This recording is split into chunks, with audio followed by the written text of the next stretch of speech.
ఓం శ్రీ గురుభ్యో నమ. ఓం శ్రీ మాత్రే నమ. దేవగురువైన బృహస్పతి మార్చి 11వ తారీఖున వక్రత్యాగం జరుగుతుంది. వక్రత్యాగం అంటే ఏంటంటే సాధారణ స్థితిలోకి రావడం అని అర్థం. ఉదయం 6:26 పునరుసు నక్షత్రంలో మిథున రాశిలో సాధారణ స్థితిలోకి వెళ్ళిపోతాడు. ఇక్కడ డైరెక్ట్ రెట్రోగ్రేడ్ అంటాం మనం. డైరెక్ట్ అంటే ఏంటంటే డైరెక్ట్ మార్గంలోకి వస్తున్నాడు, అంటే రెట్రోగ్రేడ్ వెళ్ళి డైరెక్ట్ మార్గంలోకి వస్తున్నాడు.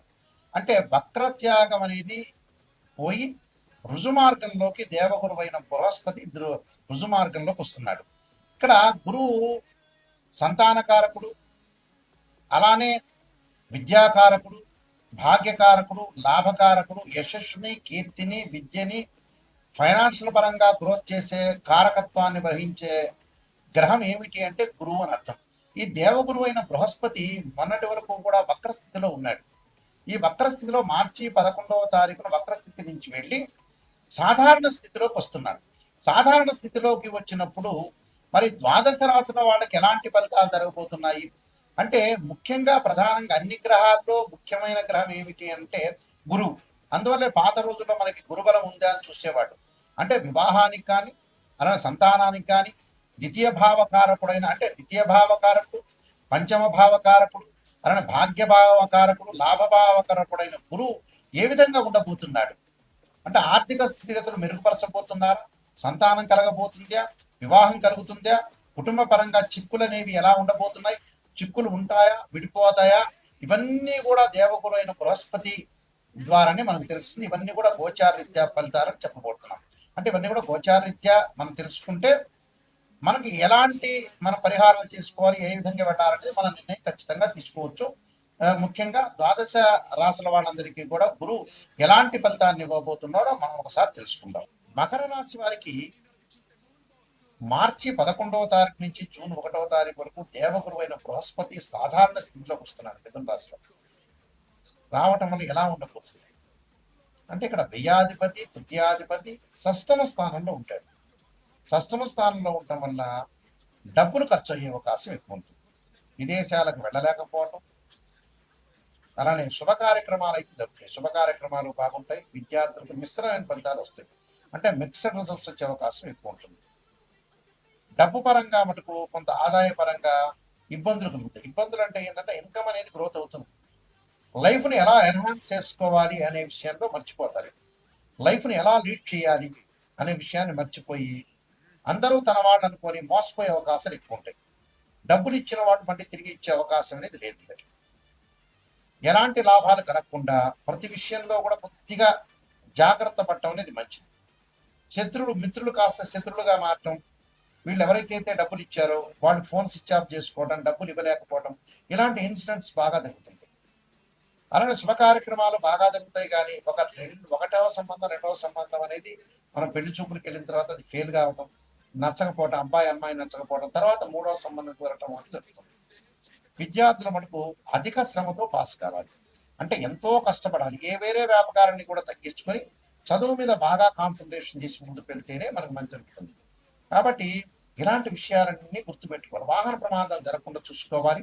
ఇళ్లు కొనుగోలు చేసేవాళ్ళు బిల్డర్స్ తోటి గొడవలు జరగడం, ఓనర్స్ తో గొడవలు జరిగే అవకాశాలు, అలానే పొలాల విషయంలో కూడా కొన్ని పంచాయతీలు జరగకుండా చూసుకోవాలి. పిత్రార్జిత విషయంలో కూడా అన్నదమ్ముల మధ్యలో గొడవలు జరిగే అవకాశాలు ఎక్కువ ఉంటాయి. అక్క చెల్లెళ్ళ మధ్యలో కానీ అన్నదమ్ముల మధ్యలో వివాదాలు రాకుండా చూసుకుంటే చాలా మంచిది. అనవసరమైన వివాదాలు రావటం వల్ల పెద్దగా ప్రాబ్లమ్స్ అనేవి వచ్చే అవకాశం ఎక్కువ ఉంటుంది. కాబట్టి ఏదైనా గురువారం రోజున వీళ్ళు జాగ్రత్తగా ఉంటే వీళ్ళకి మంచి జరిగే అవకాశాలు ఎక్కువగా ఉంటాయి. కాబట్టి నేను చెప్పిన పరిహారాలు అనేవి పాటించాలి. దత్తాత్రేయ స్వామి యొక్క స్తోత్ర పాలనం కానీ, దత్త కవచాన్ని చదువుకోవాలి. భయం తొలగడానికి ఆంజనేయ స్వామి యొక్క ఆరాధన చేయాలి. ఆంజనేయాయుధే వాయుపుత్రాయుధమే తమ హనుమత్ ప్రచోదయాత్ అనే మంత్రాన్ని గురువారం చక్కగా చేయాల్సింది ఏంటంటే, ఓం యక్షాయ కుబేరాయ వైశ్రవణాయ ధనధాన్యాధిపతే ధనం ధాన్య సమర్థమే దేహిమే దాపి స్వాహ అనే మంత్రాన్ని చక్కగా చదువుకోండి. మీకు మంచి జరిగే అవకాశాలు ఖచ్చితంగా ఉంటాయి. ఈ గురువు వల్ల ఈ గోచారీత్యా మనకి గురుగ్రహం అనేది సంవత్సర కాలం పాటు ఉంటుంది. ఒక రాశి నుంచి మరో రాశి మారుతుంది. గురువు అనుకూలంగా ఉండటమేనే ప్రధానమైన విషయం. ఏమిటంటే అన్ని గ్రహాల్లో ప్రాధాన్యత సంతరించుకున్న గ్రహం ఏంటంటే గురువు.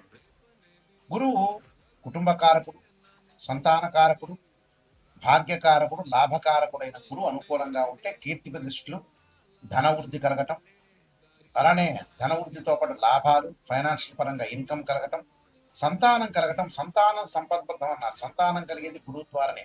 కుటుంబ పరంగా ఇబ్బందులు లేకుండా ఉండటం, కుటుంబ పరంగా అన్ని కూడా అనుకూలంగా ఉన్నారంటే గురువు అనుకూలంగా ఉండాలని అనుకుంటున్నాం. ఇప్పుడు చెప్పిన ఫలితాలన్నీ కూడా గోచారరీత్యా చెప్పబడే ఫలితాలు అంటారు. అంటే what is the difference between transit system and birth chart? Transit system అంటే ఏంటంటే గ్రహాల యొక్క మూమెంట్స్. అంటే ప్రతి నెలలో కూడా మనం రాశి ఫలితాలు చెప్పుకున్నట్టనే గ్రహాలన్నీ కూడా మారుతూ ఉంటాయి. ఈ గ్రహాలన్నీ మారుతున్నప్పుడు ఈ నెలలో ఏ విధంగా జరగబోతుంది అనేది గోచారం. అంటే ఎగ్జాంపుల్ ఏంటంటే ఒక చెట్టు ఉంటుంది, ఆ చెట్టు కింద వేళ్ళు ఉంటాయి. ఆ వేళ్ళని ఏమంటారంటే బర్త్ చార్ట్ అంటారు. ఆ వేళ్ల పైన కాండం వచ్చి కొన్ని కొమ్మలు వచ్చి కొమ్మలకి ఆకులు రావడానికి గోచారం అంటారు. ఎందుకంటే ఆ ఆకులు ఎప్పుడైనా సరే ఒక చెట్టుకి మనకు రైన్ సీజన్ లో ఆకులు వస్తాయి, అలానే మనకు వచ్చేటప్పటికల్లా వింటర్ సీజన్ అలానే ఉంటాయి, సమ్మర్ సీజన్ లో కింద రాలిపోతుంటాయి. అంటే మళ్ళీ కొత్త ఆకులు పుట్టుకునే వచ్చే అవకాశం ఉంటుంది. అదే గోచారం అంటారు. బర్త్ చార్ట్ ఏంటంటే పర్మినెంట్. అదే this is the natural chart అంటారు. అంటే ఒక జన్మలగ్నం నుంచి తనుభావం, ధనభావం, తృతీయ భావము, అలానే చతుర్థ భావం, పంచమ భావాలు, అంటే ద్వాదశ భావాన్ని మనం అనాలిసిస్ చేస్తాం. ఉదాహరణకి తనుభావానికి రవేధిపతి, ద్వితీయ భావానికి గురువు, అలానే తృతీయ భావానికి కుజుడు, చతుర్థ భావానికి చంద్రుడు, పంచమ భావానికి గురువు, అలానే షష్టమ భావానికి కుజుడు, సప్తమ భావానికి వచ్చేటప్పటికల్లా శుక్రుడు, అష్టమ భావానికి శని.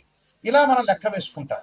లెక్క వేసుకున్నప్పుడు గురువు ద్వితీయ భావానికి కారకుడవుతాడు, అలానే పంచమ భావ కారకుడు అవుతాడు, లాభభావ కారకుడు కూడా, భాగ్యానికి సంబంధించిన భావకారకుడు కూడా గురువు. అంటే అన్ని గ్రహాల్లో అతి ప్రాధాన్యం కలిగిన గ్రహం ఏమిటి అని అంటే గురువే.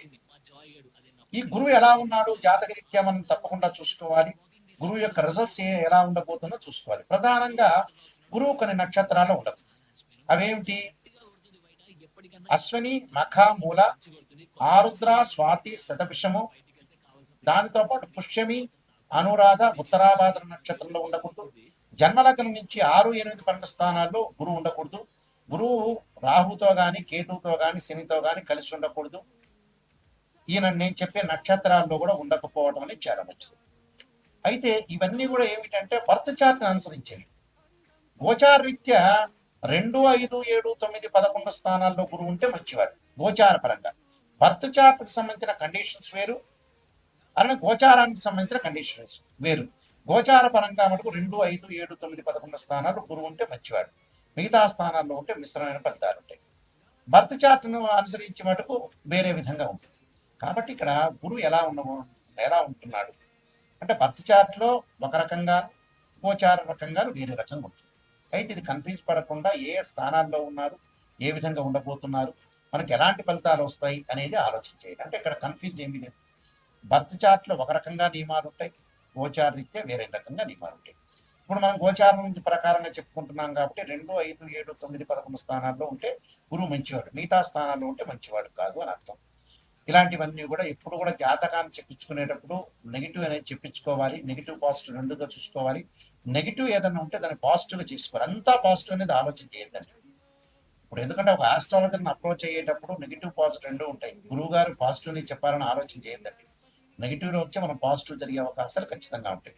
కాబట్టి భయభ్రాంతులు చెందాల్సిన పని ఏం లేదు. నేను నెంబర్ ఆఫ్ ఆస్ట్రాలజీ బుక్స్ రాసిన కాలసర్పయోగము, కాలసర్పయోగ చంద్రిక, రాహుకేతులు, ఛాయాగ్రహాలు, పుత్రగణప్తి వ్రతము, స్వప్నశాస్త్ర ఫలదీపిక, అలానే బృహత్పరిహార సింధు, దాంతోపాటు సర్వదేవతా గోత్ర ప్రవర్లు పార్ట్ 1, పార్ట్ 2 ఒకటి, అలానే మీకు నవగ్రహాలకి పారాయణం చేసుకునే స్తోత్రాలు, దశమహావిద్యలకు సంబంధించిన అమ్మవారి యొక్క పారాయణం చేసుకోవటం, అలానే బృహత్ పరిహార సింధు, ప్రొడక్షన్ ఆఫ్ ఆస్ట్రాలజీ అనే నెంబర్ ఆఫ్ ఆస్ట్రాలజీ బుక్స్ రాశాను. మీరు www.nayakanti.com చూడండి, www.nayakanti.in చూడండి. ఈ బుక్స్ అన్ని కూడా రాజమండ్రి వారి యొక్క మోహన్ పబ్లికేషన్ వారికి దగ్గర దొరుకుతాయి, రాజమండ్రి వాళ్ళ దగ్గర. అలానే నా దగ్గర కూడా ఈ బుక్స్ అనేవి దొరుకుతాయి. తప్పకుండా నిజాన్ని తెలుసుకోవడానికి మాత్రమే నాకు ఫోన్ చేయండి. ఎప్పుడు కూడా మన లైఫ్ని ఎప్పుడు కూడా మనం మోసం చేసుకోకూడదు. మనం మోసం చేసుకున్న వ్యక్తులు అవుతాం. కాబట్టి తప్పకుండా మీరు చాలా జాగ్రత్తగా ఆలోచన చేసి గురువు ఎలా ఉన్నాడు, గురువు బలం ఎలా ఉండబోతుంది, ఏ విధంగా ఉండబోతుంది అనేది మీరు ఖచ్చితంగా తెలుసుకోండి. మీ అందరికీ కూడా శ్రీ పరమేశ్వరుడి యొక్క కరుణాకటాక్షం అనేది ఉండాలని ఆశిస్తూ సర్వే జన శుభాభవం.